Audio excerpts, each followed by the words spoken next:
ADGP Ajith കുമാറിനെതിരെയും പി ശശിക്കെതിരെയും PV അൻവർ MLA ആരോപണം തുടരുകയാണ്. MR അജിത് കുമാർ നിരവധി അനധികൃത സ്വത്ത് സമ്പാദനം നടത്തിയിട്ടുണ്ട്. പോലീസ് ഓഫീസർമാർ അനധികൃത സ്വത്ത് സമ്പാദനം നടത്തിയതിന്റെ തെളിവ് കയ്യിലുണ്ട്. സോളാർ കേസ് അട്ടിമറിക്കാൻ അജിത് കുമാർ കൂട്ടുനിന്നു. ADGP അധികാര ദുർവിനിയോഗം നടത്തിയാണ് ഇടപാടുകൾ നടത്തിയതെന്നും അൻവർ മലപ്പുറത്ത് വാർത്താ സമ്മേളനത്തിൽ പറഞ്ഞു. മുഖ്യമന്ത്രിയുടെ പൊളിറ്റിക്കൽ സെക്രട്ടറി പി ശശിക്ക് പ്രത്യേക അജണ്ടയുണ്ട് എന്ന് പരിശോധിക്കണമെന്നും അൻവർ പറയുകയുണ്ടായി.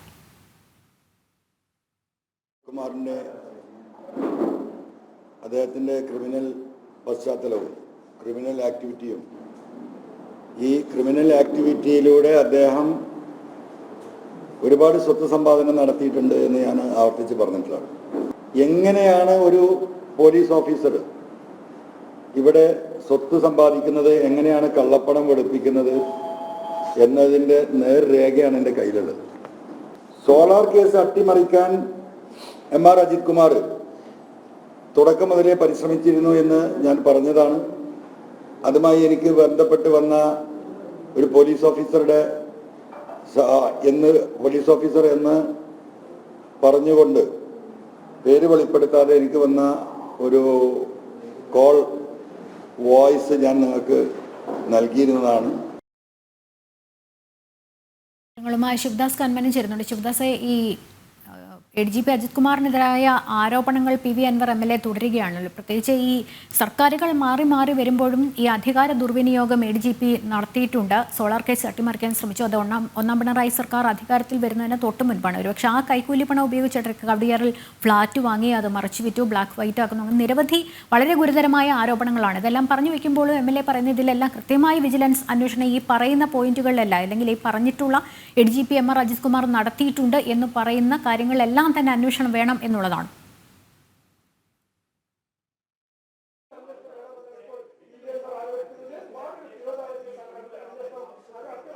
തീർച്ചയായും ലക്ഷ്മി സൂചിപ്പിച്ചതുപോലെ തന്നെ ഇന്നും വലിയ രീതിയിലുള്ള ഗുരുതരമായ ആരോപണങ്ങളാണ് PV അൻവർ MLA ഉന്നയിച്ചിരിക്കുന്നത്.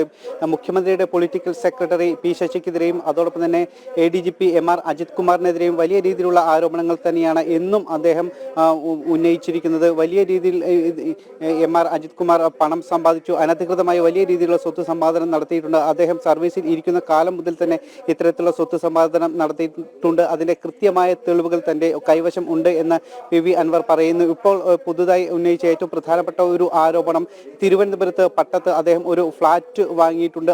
ആ ഫ്ളാറ്റ് വാങ്ങിയത് 33 ലക്ഷം രൂപയ്ക്കാണ് അജിത് കുമാർ ഫ്ളാറ്റ് വാങ്ങിയത്. അതിന്റെ രേഖകൾ അൻവർ നമുക്ക് മുൻപിൽ പ്രദർശിപ്പിച്ചിരുന്നു.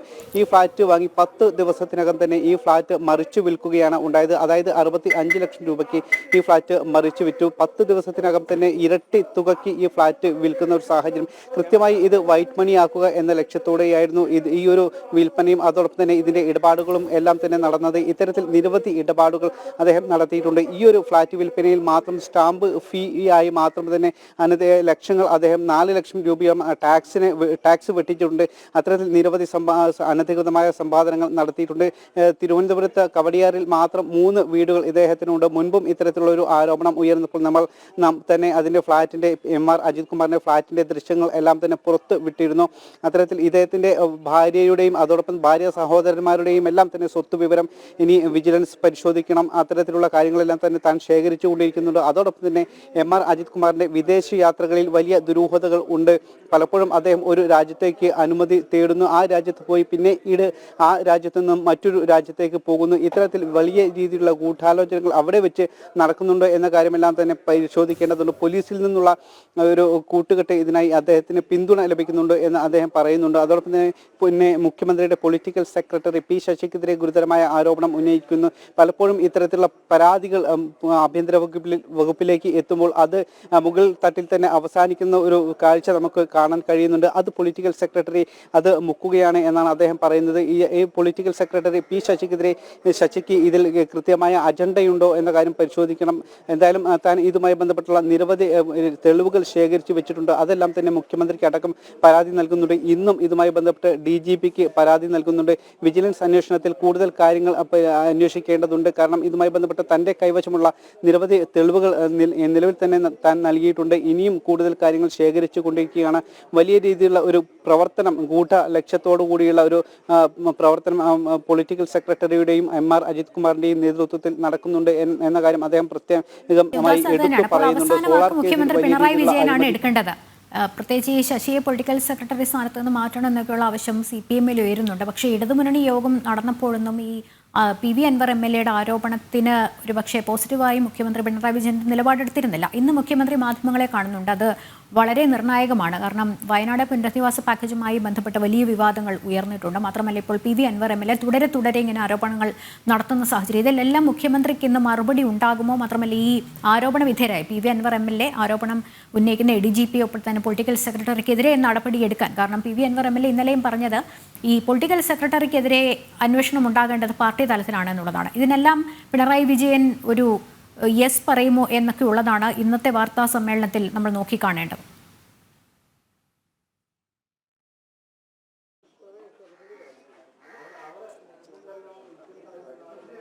ഏറ്റവും വളരെ പ്രധാനപ്പെട്ട ഒരു കാര്യം അതുതന്നെയാണ്. നിലവിൽ ഇപ്പോൾ സർക്കാരിനെയും മുഖ്യമന്ത്രിയെയും പ്രതിരോധത്തിൽ ആക്കിയാണ് PV അൻവറിന്റെ ഓരോ ആരോപണങ്ങളും മുന്നോട്ട് വന്നുകൊണ്ടിരിക്കുന്നത്. അതിനുള്ള ഒരു മറുപടി ഇപ്പോൾ ഇന്ന് മുഖ്യമന്ത്രിയുടെ ഈ പത്രസമ്മേളനത്തിൽ ഉണ്ടാകും എന്ന് തന്നെയാണ് പ്രതീക്ഷിക്കുന്നത്. കാരണം PV അൻവർ ഗുരുതരമായ രീതിയിലുള്ള ആരോപണങ്ങൾ ആഭ്യന്തര വകുപ്പിന് നേരെ ഉന്നയിക്കുമ്പോൾ മുഖ്യമന്ത്രി ഇതുവരെ കൃത്യമായ മറുപടിയൊന്നും തന്നെ നൽകിയിരുന്നില്ല. പലപ്പോഴും സർക്കാരിനെ വെട്ടിലാക്കിക്കൊണ്ടുള്ള ആരോപണങ്ങളാണ് PV അൻവർ ഉന്നയിച്ചിരുന്നത്. പക്ഷേ താൻ മുഖ്യമന്ത്രിയെയും അതോടൊപ്പം തന്നെ LDF-നെയും പ്രതിരോധത്തിലാക്കുകയല്ല ചെയ്യുന്നത്. പകരം ആഭ്യന്തര വകുപ്പിലെ ചില പുഴുക്കുത്തുകളെ മാത്രം ഉന്നമിച്ച് അവരുടെ പ്രവർത്തനങ്ങൾ മാത്രമാണ് താൻ സമൂഹത്തിന് മുൻപിൽ എടുത്തു കാണിക്കുന്നത്. അതോടൊപ്പം തന്നെ മുഖ്യമന്ത്രിയുടെ പൊളിറ്റിക്കൽ സെക്രട്ടറി ചെയ്ത കൊള്ളരുതായ്മകൾ പുറത്തു കാണിക്കുന്നു. ആ കാര്യങ്ങൾ മാത്രമാണ് താൻ പറയുന്നത് എന്നാണ് PV അൻവർ പറയുന്നത്. എങ്കിൽ പോലും യഥാർത്ഥത്തിൽ ഇവിടെ പ്രതിരോധത്തിലാകുന്നത് CPM-ഉം അതോടൊപ്പം തന്നെ മുഖ്യമന്ത്രിയും ആണ്. അതുകൊണ്ട് തന്നെ മുഖ്യമന്ത്രിയുടെ വാർത്താ സമ്മേളനം വളരെ പ്രധാനപ്പെട്ടതാണ്. ഈ ആരോപണങ്ങൾക്ക് കൃത്യമായ മറുപടി മുഖ്യമന്ത്രി പറയും എന്ന് തന്നെയാണ് പ്രതീക്ഷിക്കുന്നത്. കാരണം ഇതുവരെ മുഖ്യമന്ത്രി ഇക്കാര്യത്തിൽ കൃത്യമായ ഒരു മറുപടി നൽകിയിട്ടില്ല. LDF യോഗത്തിൽ അടക്കം MR അജിത് കുമാറിനെയും പ്രൈവറ്റ് പൊളിറ്റിക്കൽ സെക്രട്ടറിയെയും എല്ലാം സംരക്ഷിക്കുന്ന തരത്തിലുള്ള നിലപാടുകളായിരുന്നു മുഖ്യമന്ത്രിയുടെ ഭാഗത്തു നിന്നും ഉണ്ടായത്. പക്ഷേ ഇപ്പോഴും PV അൻവർ ഈ ആരോപണങ്ങൾ തുടർന്നുകൊണ്ടിരിക്കുന്ന ഒരു സാഹചര്യമാണ് ഉള്ളത്. അതുകൊണ്ട് കൃത്യമായ ഒരു മറുപടി മുഖ്യമന്ത്രി പറയും എന്ന് തന്നെയാണ് പ്രതീക്ഷിക്കുന്നത്. ലക്ഷ്മി.